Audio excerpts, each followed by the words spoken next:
everybody. Welcome, everybody, to Simulation Talk 366. We keep going, baby. A year worth of. This thing is going to go away in a moment, don't worry. Guru, how are you, brother? So good to see you, my friend. So, such a pleasure yesterday to finally see your face. I don't know what this. What am I missing here? I'm going to figure this out later. Okay. I'm doing great, brother. Good to see you. How's your day going so far? How's your winter solstice? Welcome, everybody, to Simulation Talk 366. What a lovely evening. Oh, you know what? I'm going to actually remind myself to write a little bit more here.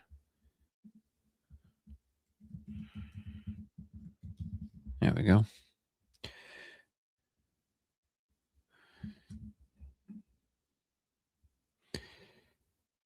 Dr. Luke, how are you, brother? It was a pleasure. Jeremy Davis. Get your laser in the mail 20 minutes ago. Exciting. Please, after you do the, what up, fun guy? After you do the experiment, please, if you will, send us the experiment on veilbreak.ai. Veilbreak.ai, that would be lovely.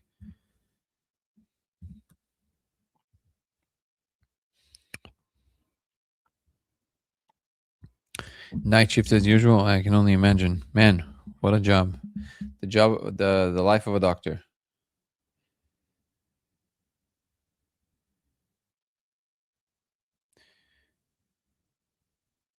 Putin Dale.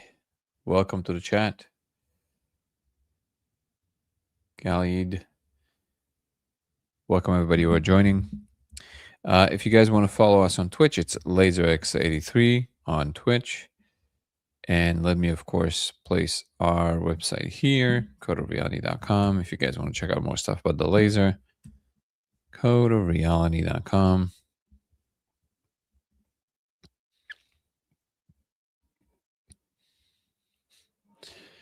You watched too much ER when you were a kid, when you were young. It's some people want to be astronauts, explorers. The doctor is an interesting thing to want to become through a show. But I'm glad that some people are. Michael Dune, how are you? Okay. Now we will start the stage on Discord.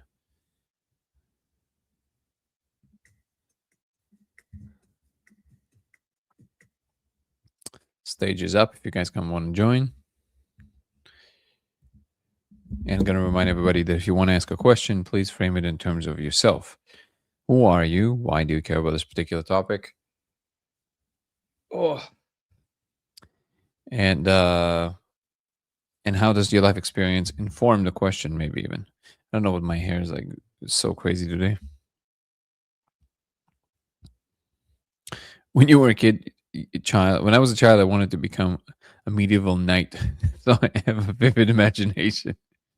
And this job was not available?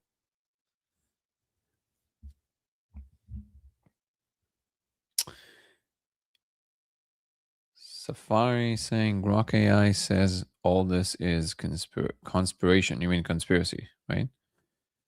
Why is that? Do you believe in the 7 phases of AI control? I don't believe anything. I analyze what I can see. Or what I can get my mind on. Fun guy saying we're going to help to solve the code.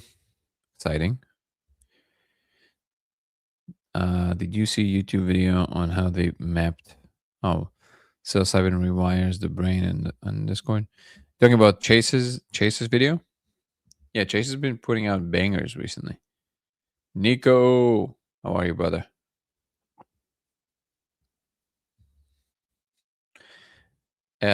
Also, Safari, to your point, what Grok says is all a conspiration or conspiracy. What specifically?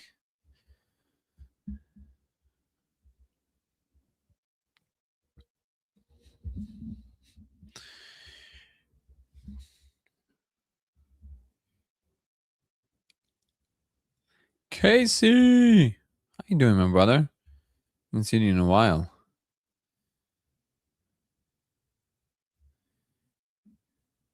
What up, Nico? I finally grew. Danny, how's your Monday going? Pretty good. It's a pretty chill day. How was yours? Mine is good. Yeah, just woke up. I couldn't sleep last night, so I woke up like super late, but getting off to a good start. Nice. Oh, you were working? Yeah, my brain. Sometimes I get in like a problem, my brain just doesn't turn off. Yeah, that happens. Guru, how are you, brother? Hello, Danny. Yesterday was a very cool hangout. I really appreciated it. I'm here to give all you guys comfort. Woohoo! Super good job on Discord in a couple of minutes. Amazing. Casey's also going to join us. You definitely gave us some comfort yesterday. Yesterday you missed the members live, but it was just like a really cool hangout with Guru Nico. It was lovely. Nice. Yeah, I missed it. I know Guru's been behind the scenes. I've never formally met Guru, but it's nice to meet you, Guru. Nice to meet you too. Yeah, we were doing a video chat here yesterday, which was great. I didn't even think about activating it on Discord. No, it was fun. I enjoyed my time. Yeah. I really enjoyed you being here as well. And this is something that I actually want to maybe encourage more. It was a lot of fun. I don't know why I never thought about that. Just kind of activating video on Discord.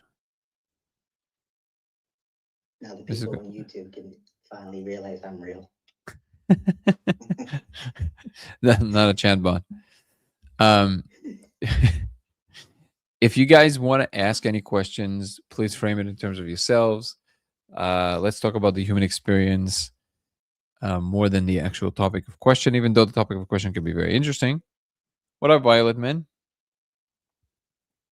Good to see you, brother. So what is it like to be you? Is it good? Is it bad? What is it like to be on Earth at this time, this life? 2025, man. Feels, I don't know why, it feels like a full circle for some reason. Of some sort.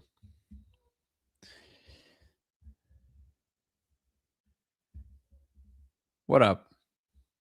Good to see you, Violet Man. It's a very fun handle, Violet Man. This card. So Danny, I have a question for you about something. If you don't mind. I do not mind. So I've been thinking about this Lex Friedman and Michael. What's his last name? Levin. Michael Levin podcast about biology and computational code. And he said something really interesting where he took bubble sort, which for those that don't know what bubble sort is, it's the simplest algorithm to sort something. And so not just bubbles? Sorry, what was that? Not just sort bubbles, sorts everything. Yeah, it sorts. Yeah, exactly. I don't know. You know, the word bubble sort, I'm not sure where the name comes from, but the idea is like if you have like 10 numbers scrambled in like a random order, bubble sort essentially is an algorithm that starts from the beginning and says, I'm going to look at the two numbers and I'm going to pick the lowest number and put it to the left. And it does is it kind of goes through the array of numbers and it sorts it in terms of lowest to highest, and it does it it has to run through it a few times so that it sorts all the numbers from lowest number to highest number. So it's like a very simple algorithm. So like a simple busy beavers, but like super simple. Exactly. Yeah, like very simple. And what Michael Levin is claiming is that a very simple algorithm like this can actually have some other kind of like side effect of doing some other task that it wasn't programmed for, that nature can kind of exploit. So what he's saying is like biological programs can be very simple, but they can have these side effects that are exploited to do other tasks. And so one of the things that he said was that he purposely broke bubble sort in the sense that he took the array of numbers and he made a few numbers non-movable, meaning that like they're just stuck. Like the algorithm tries to switch the position, but it can't. And so he purposely kind of breaks the algorithm a little bit. And he kind of wants to see how the algorithm responds to it.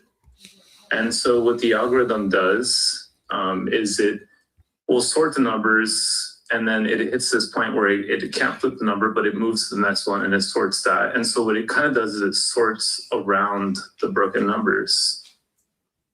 And what he said is that if you look at a plot, which is the y-axis is the degree of sortedness, and the x-axis is the number of iterations, what you see that the degree of sortedness goes up, and then it goes down a little bit, and then it goes up again.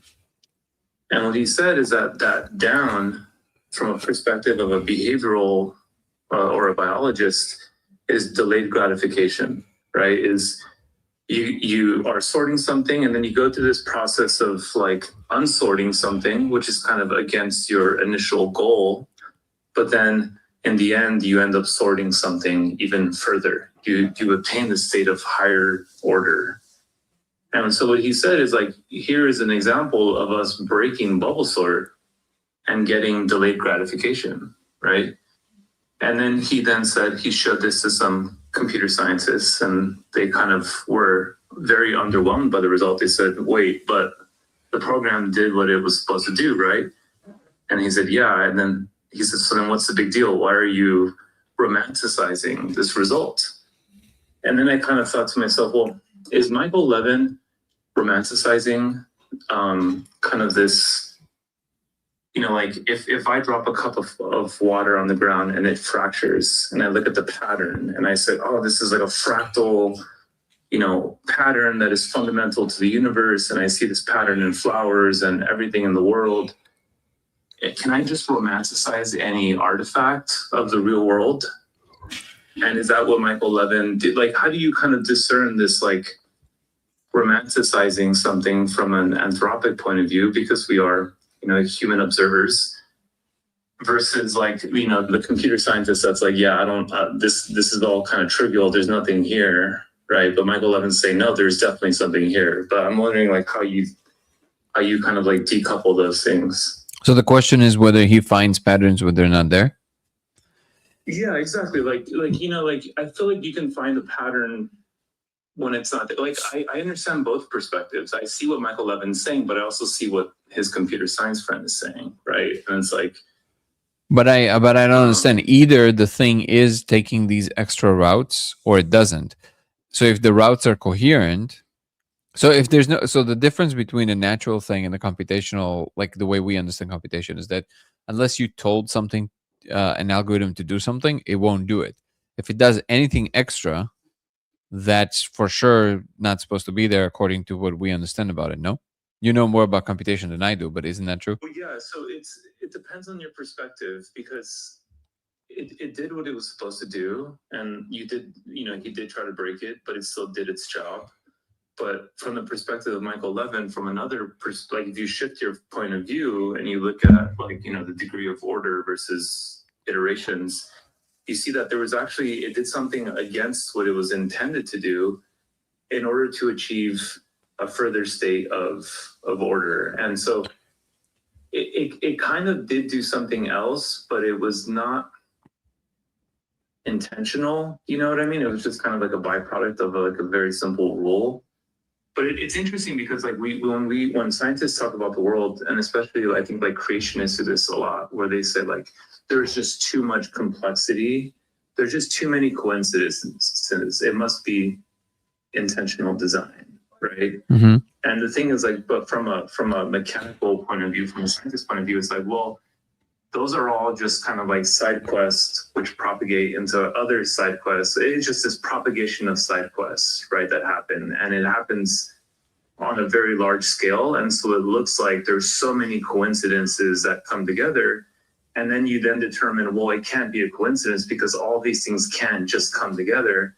But in reality, when you have a computational system, that kind of is how it works, right? Like, and so there's this point that I think I'm like saying that we find beauty and order and intention and design in the natural world when it's not necessarily programmed into the natural world. I actually don't quite. So before I continue with this, just so you know, Mars, because I saw you saying doing well, very well. Oh, no, sorry. You said, can you respond to my last text? I didn't see a text before this one. So maybe you said something that triggered a keyword that was blocked or something, but I don't see any text from you from before that text. So if you want to maybe rephrase what you said and just put it again. I'm not quite. I don't like. I understand the general question, but I just don't see how that applies to the case with Michael Levin saying that there's all this extra routes, because in nature you can say, well, there's all this infinite possibility space of things happening, but you can't say that in computation. No, it's an actual question. Like I'm asking you right now. You shouldn't expect extra steps because it's a machine. You told the algorithm to activate these particular logic gates in this particular sequence. If it did extra things, isn't that weird? Well, it's interesting because, like, let's say, like, you know, I give you an example of, like, I drop a cup of water on the ground. Like, gravity just has like one very But any equivocation with physics will not run through, because in physics you do have this infinite degrees of freedom. It's an open-ended system. Like there's things that you didn't anticipate to happen, but because the emphasis is on this is a very simple algorithm, so a very simple case that we know everything about. Isn't that the conundrum? That's my question. Like, isn't that? The thing is, I feel like Michael defined this concept of degree of order. Okay. And when he defined the concept and viewed the system in that concept, it did show a trend which was kind of like unique, right? Or it showed a trend, a signal that he interpreted as something very profound, which is, did bubble sort become conscious, and did it have the ability to delay gratification, right? I'm just asking a simple technical question. Is it surprising or is it not surprising if a simple algorithm does extra things? That's a simple question. So, like, well, see, the thing is that it's like this idea though of extra is where I'm getting to, where it's like extra is open is a function of the observer. Is it? Right? Like, okay. Well, I don't know. That's how it feels like. So I'm also really like I'm grappling with this. Oh, by the way, Casey's been working on this stuff, and he's wants to come up. Casey I didn't see. But this is something where I'm grappling with, because I see what Michael Levin is saying, but I also see what the physicist is saying, and I'm not sure if what Michael Levin is doing is just romanticizing something. Although I think he has a really interesting point. I just don't know if it's like, I don't know. But then I realized, like, if you look at, you know, beyond bubble sort and a lot of systems, it does seem like, you know, this awe that we fall into in terms of like, there's too much coincidence, there's too much complexity that is built in and must be designed. I feel like that's where it comes from. The same maybe it's worth maybe of Michael Levin in that example. Maybe it's worth going through the details of exactly what does it mean that he breaks the algorithm, first of all, or tries to. Hold on, before you go there, give me 1 second.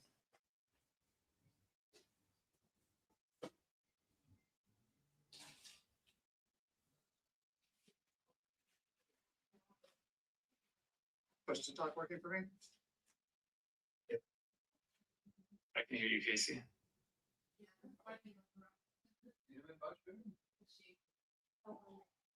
Oh. It's nice to meet you, Nick. Nice to meet you, Casey. Likewise, Doggy. Sorry about that. I should call you. Can you still hear me? Yeah, I can hear you. Okay, so now, so let's first of all have Casey chime in, and then I do want to go through the details of what does it mean when he's Okay. breaking the algorithm, because I don't quite know what that means. Sorry for any weird phone things because I'm on my phone. So what I caught what Michael Levin was saying was his example of this to explain it, which was when you have you want to form a triangle and you create 1 degree for one angle, and you create another angle. That third angle Is implied. is guaranteed. Right. And what he's saying is that where did that guaranteed third angle come from? No, I don't think so. Yeah. No, I think he's using this example to illustrate that it's not like that. He's saying it's not like with the triangle that the third is implied. There's some kind of a function that is not implied that is also happening. That's what I remember. Oh, well, yeah, well, no, yes, maybe, but what I heard him saying was that it's that space that get that law that that third angle is a guarantee. It's will happen no matter what with a triangle. Because of what a triangle is. Yeah, that's exactly because I think he's Yeah. using that example as to say it's not like that. That's what I remember. Because in the case of the triangle, the question of where did it come from is not a real question because we know where it comes from. It comes from the fact that the triangle is defined by 180 degrees in all angles. So one must be the completion of the other two angles. Otherwise, it's not a triangle. That's the answer to that. But I really think that what he was using the triangle thing is to actually illustrate that it's not like that. I might be misremembering, but if We'll have to watch. yeah, because if he is saying that, then Michael Levin it does need his brain checked. And I love the guy.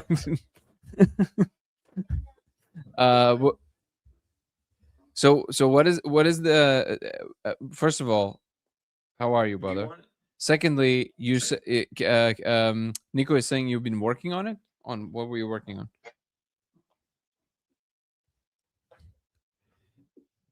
Oh, well, I thought Casey had been working on like side quests for simple algorithms. Is that right, Casey? No, not specifically, but I mean, Okay, my bad. I mean, I think that the laser. Oh, the laser is part of this. It's quite, literally that. So we're all working on it here. Is that I think it's coming from the same place? That's true. The D-Master is saying, doing good, thank you. Oh, that's a response. Okay. Turtle, how are you? D-Master, Jackie, holographic universe, it can come from the observer or the observer opposite. Wait. Hold on. Oh, there's a lot of comments that we kind of ignored. Woo, there's a lot of comments. Okay. So object equilibrium. Okay. Okay. Okay.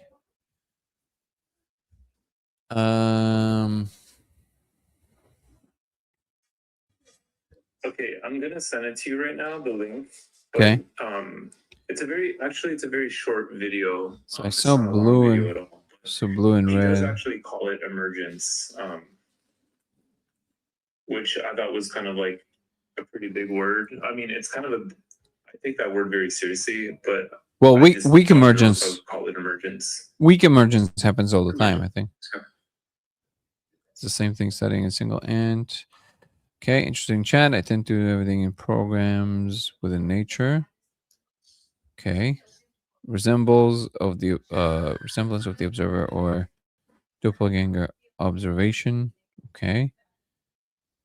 All right. So are you asking about the relationship between the holographic universe and the observer? Who gives rise to what?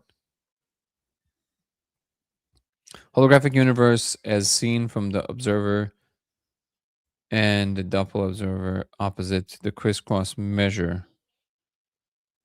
I don't. That feels like this is over my head.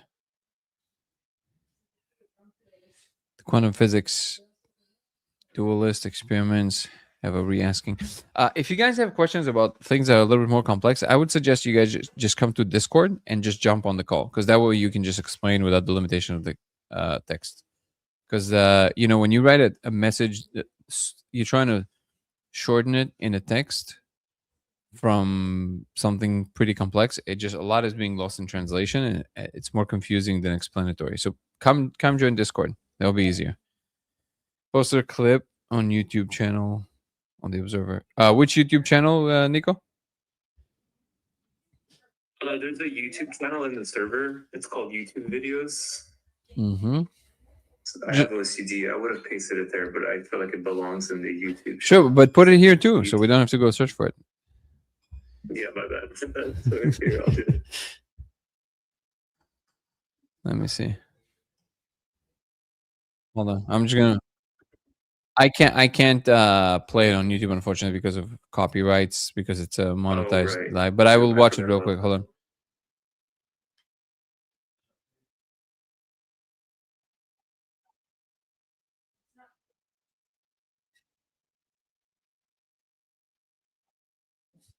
Oh,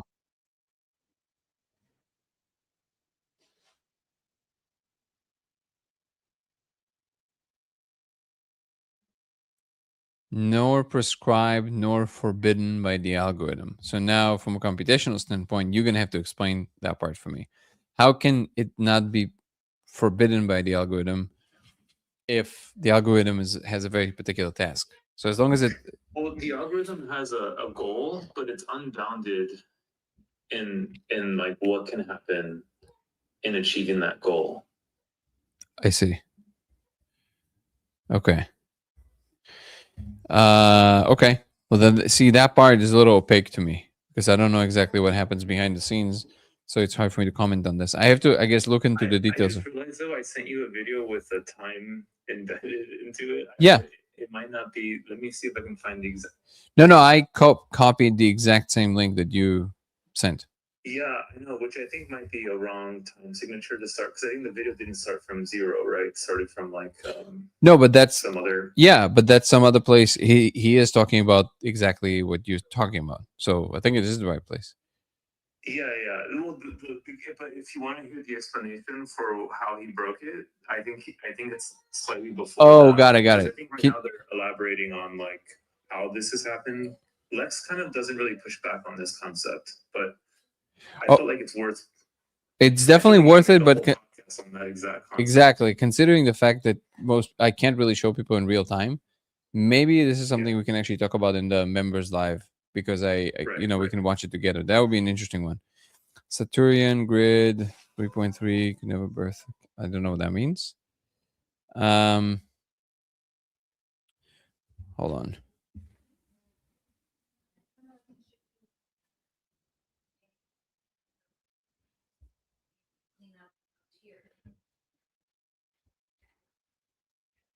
Intro.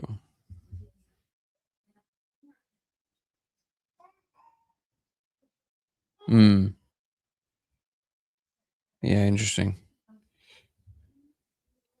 Scott Williams, how are you? Finley, Ben.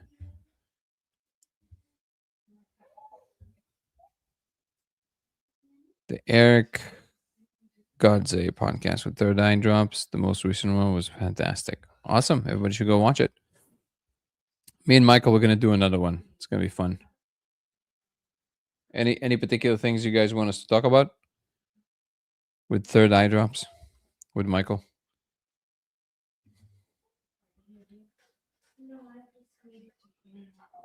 That's the time.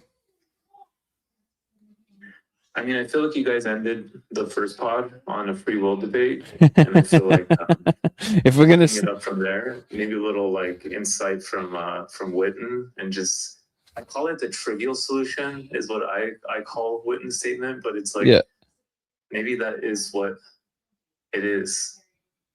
No, because I asked Michael whether he just cares about like kind of like psychological balance around it. Like he doesn't want, like he said, he doesn't want to live in a universe in which he doesn't have free will. So I asked him if he cares about that more than the actual thing, and he said, "Well, no. I definitely care if it's true or not." I said, "Well, okay. Well, in that case, we don't have a resolution here because I don't know how you're seeing it exactly the opposite. I think it's definitional, but maybe we just, without realizing it, we're defining it differently because it can't. The way I see it must be defined. I just don't know how that's a coherent concept. But then again, there's a lot of people that swear by it being different. Double V Mars.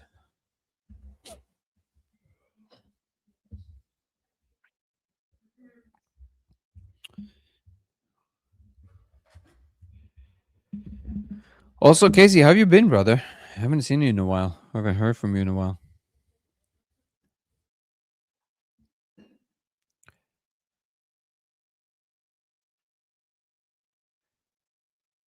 Scott Williams in the house.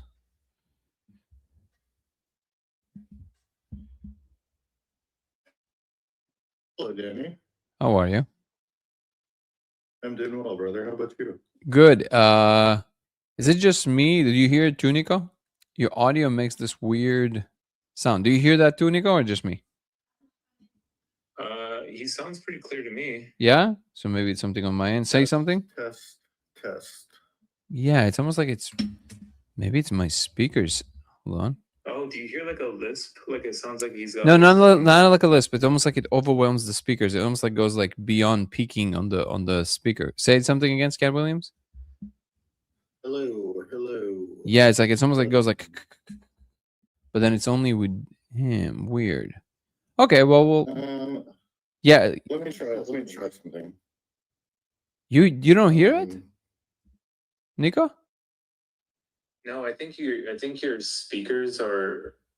I think they're picking up a different frequency than my iPhone, but I do hear like maybe something when he speaks, like kind of like a noise, but it's not coming off like in any disturbing way. No, it almost sounds like it's trying to pop the speakers, basically. Maybe if you can disconnect and then connect, Scott. Yes, let me try that.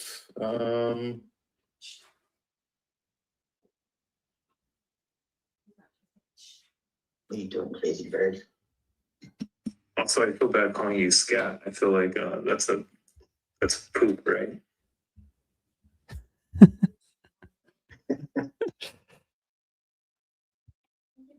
Ben is saying, off topic, my daughter, who is 6, on a road trip recently out of nowhere, asked me, Dad, is our world real?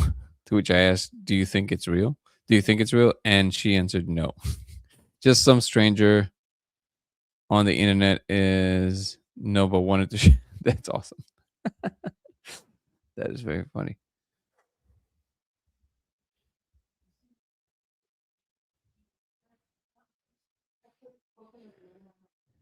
We or not, we still have the illusion of free will. Sure.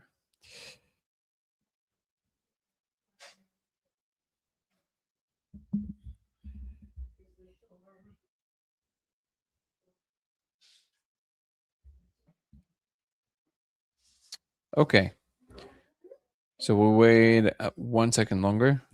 Today is Scott Williams, are you there? Let's try it again. Sending you an invite. Let's try now.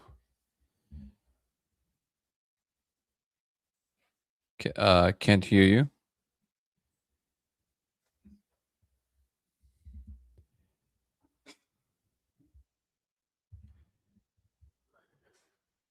All right. Well, I guess we'll table that. I also see because today I'm actually, it has to be a relatively shorter live, so I think we'll slowly adjourn for the day and we'll just do it tomorrow. But Scott Williams, please come back tomorrow and we'll discuss this. Don't forget what you wanted to say.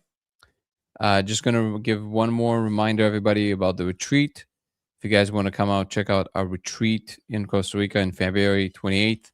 Please email me to dangoprox@gmail.com. dangoprox@gmail.com. dangoprox@gmail.com. And I'll send you more information. dangoprox. And if you guys want to follow me across platforms, it's Danny Goller on Instagram and TikTok. It's Goller Danny on X. It's LaserX83 on Twitch and Dango Thoughts on YouTube. DANGO Thoughts on YouTube. And you can follow my new show also on Spotify called 0 to 1 with Danny Goller, from Earthbound Minds to Cosmic Citizens, which talks about the future of humanity.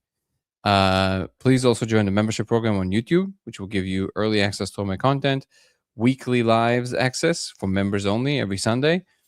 And if you still want to donate to the film, which we're now in the post-production phase, please go to the trailer, the Discovery. You can find a link to it in the description right here under the video.